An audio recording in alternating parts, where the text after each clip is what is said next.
Bismillahirrahmanirrahim. Assalamualaikum warahmatullahi wabarakatuh. Alhamdulillahirabbil alamin wa bihi nasta'in ala umurid dunya waddin. Wassalatu wassalamu ala sayyidina Muhammad wa ala alihi wa sahbihi ajmain. Jamaah Caltin yang dimuliakan Allah Subhanahu wa taala dan seluruh para jamaah pendengar yang dimuliakan Allah Subhanahu wa taala.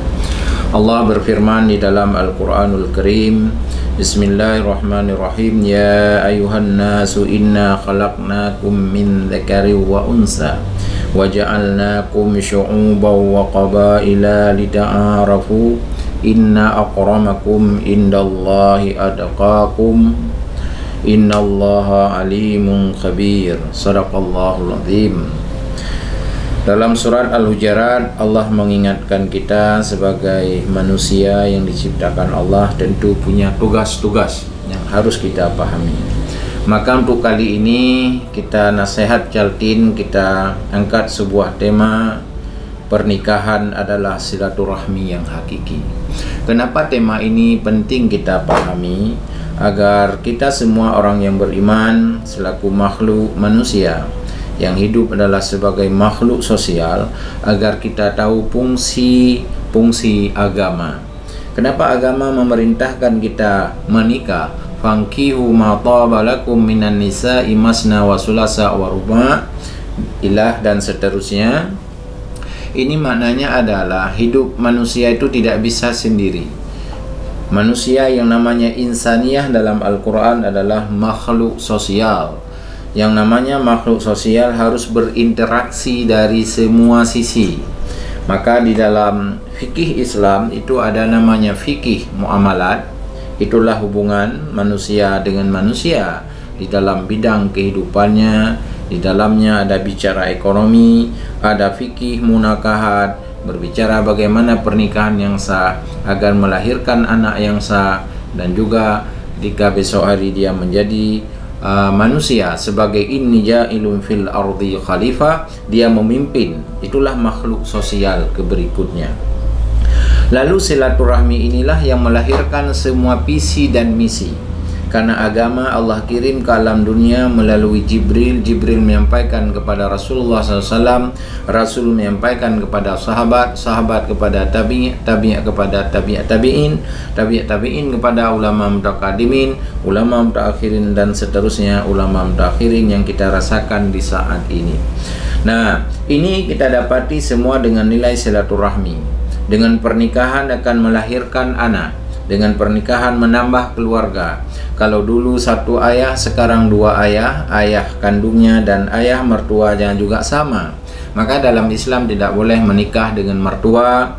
Itu menunjukkan nilai-nilai yang hakiki di dalam hukum agama, agar kita tidak merendahkan. Jadi statusnya sama, ayah, bahkan haram menikah dengannya. Berarti status yang hakiki dalam agama, memiliki legal hukum yang sangat sempurna, karena agama mengajar kita kepada nilai yang punya aturan-aturan. Lalu di dalam istilah yang lain, Islam itu memiliki lewat aturan syariahnya. Kita lihat firman Allah dalam surat Al-Jasiyah ayat 18. Misalnya Allah berfirman, Ya summa ja'alnaka ala syari'atin minal fattabi'ha wa la tattabi' ahwa'al ladzina la ya'lamun. Jadi Allah mengirimkan Rasul untuk menyampaikan tentang syariat. Maka tujuan syariat ada 6. Pertama, hifdzuddin, agar agama terlindungi. Kedua, hifdzun nasab, melindungi keluarga, keturunan. Itulah lewat pernikahan, silaturahmi pernikahan yang hakiki. Disitulah akan melahirkan nilai-nilai, melahirkan nilai-nilai yang sempurna lewat aturan syariat Allah. Tidak lahir anak di luar nikah. Maka pernikahannya hakiki merupakan nilai tanggung jawab. Ada hubungan batin, ada hubungan-hubungan yang lain, yang di situ diatur aturan-aturan yang sesuai dengan aturan yang berlaku dalam agama dan di dalam negara. Telah dimasukkan di dalam regulasi negara tentang bagaimana aturan pernikahan. Dalam agama juga ada syarat wali, ada syarat nikah, ada rukun nikah, dan seterusnya. Di dalam lembaran negara maka lahirlah akte pernikahan. Itu menunjukkan rasa tanggung jawab. sehingga harta warisan pun diterima, karena pernikahan yang sah tadi itulah hakikat. Jadi tanpa menikah harta itu tidak bisa diterima. Jadi pernikahan adalah silaturahmi yang hakiki, maka bisa dia menerima nikah, hartanya, bisa dia menerima harta warisannya, dan juga dia haram menikah dengan ayahnya, ibunya, dan mertuanya, menunjukkan lewat hukum hakikat pernikahan tadi. Lalu di dalam pernikahan adalah merupakan nilai sosial yang tinggi. Makanya dalam Al-Quran Allah sebutkan tadi lita'arafu. Allah menciptakan manusia, ya ada laki, ada perempuan berpasang-pasang, lalu juga ada bangsa-bangsa, suku-suku. Nah, maka ini menunjukkan adalah sebuah perikatan lewat pernikahan adalah silaturahmi. Bisa saja orang Indonesia menikah dengan orang Turki menikah dengan orang Aceh, dan seterusnya. Ini namanya lita'arafu. Intinya bagaimana tujuan perkawinan adalah melahirkan salah satu anak yang saleh, maka dunia ini berfungsi. Tanpa pernikahan tidak mungkin dunia ini bisa kita kelola dengan sehat, dengan baik, karena manusia harus mengikuti aturan, karena Allah sebagai sang pencipta, tugas kita adalah harus mengikuti aturan-aturan itu. Lalu di dalam pernikahan adalah silaturahmi yang hakiki. Itu di sana kita lihat ada mengandung nilai tolong menolong. Nilai tolong menolong dalam silaturahmi, bantu membantu. Nah, disitulah suami punya hak, istri punya hak. Kewajiban suami istri namanya. Setelah melahirkan anak, jadi ada tugas lagi, ada kewajiban lagi. Orang tua mengurus anak, memberikan pendidikan anak, pakaian anak, mendidik anak, dari terus berkembang. Lalu ke berikutnya ada hubungan silaturahmi, istilah dalam bahasa Aceh bisan, jadi tamu ja'ja. Maka ini akan menyambung dengan syariat Allah dalam hadis yang lain, atau Nabi mengatakan hakul muslim ala muslim sitatun, hak saudara A kepada saudara B ada 6 macam. Salah satu adalah wa idza laqiya fasallam alaih, maka ketika bertemu kita memberi salam, assalamualaikum warahmatullahi. Itu adalah konsep doa. Maka kenapa wajib menjawiti? Karena orang telah membantu kita, memberikan kebajikan kita, tugas kita adalah wajib menjawab waalaikumsalam. Kedua, wa idza atasya fahamidallah. Apabila saudara kita bersin, ya kita katakan alhamdulillah. Kenapa harus alhamdulillah? Karena penyakit yang ada di tubuh kita sudah hilang, maka hidup manusia akan aman dan nyaman, maka kita bersyukur kepada Allah Subhanahu wa taala. Berikutnya, wa idza da'aka fastajiblah. Apabila ada undangan, itu kan harus kita hadiri, wajib kita hadirkan, illa bi'udhurin, kecuali ada udhur. Apa maknanya? Di dalam perkawinan, pesta perkawinan menunjukkan adalah sebuah silaturahmi yang sangat tinggi di dalamnya. Orang sudah lama tidak ketemu, dengan ada walimah bertemu kembali.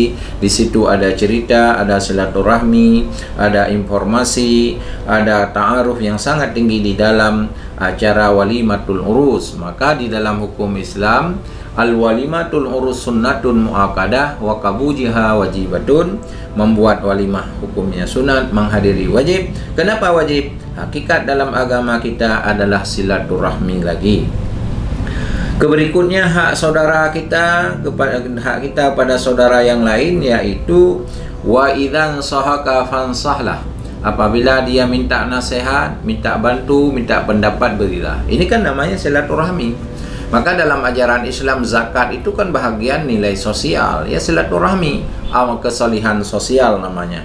Jadi di dalam Islam ada kesalahan individual, ada kesalihan sosial lewat zakat, kesalahan sosial lewat silaturahmi. Itu semua adalah kesalahan sosial, diatur di dalam agama yang kita yakini benar, yang hakikinya. Berikutnya adalah wa idza maridha fa'udhu. Hak kita kepada saudara kita apabila sakit kita jenguk. Kenapa ajaran Islam itu harus kita jenguk? Karena di situ adalah mengandung pelajaran. Bahkan suami istri mengandung nilai kewajiban, wajib menjaga istrinya, anaknya, dan sebaliknya. Ini merupakan nilai sosial. Lewat pernikahan bisa menyentuh dan seterusnya.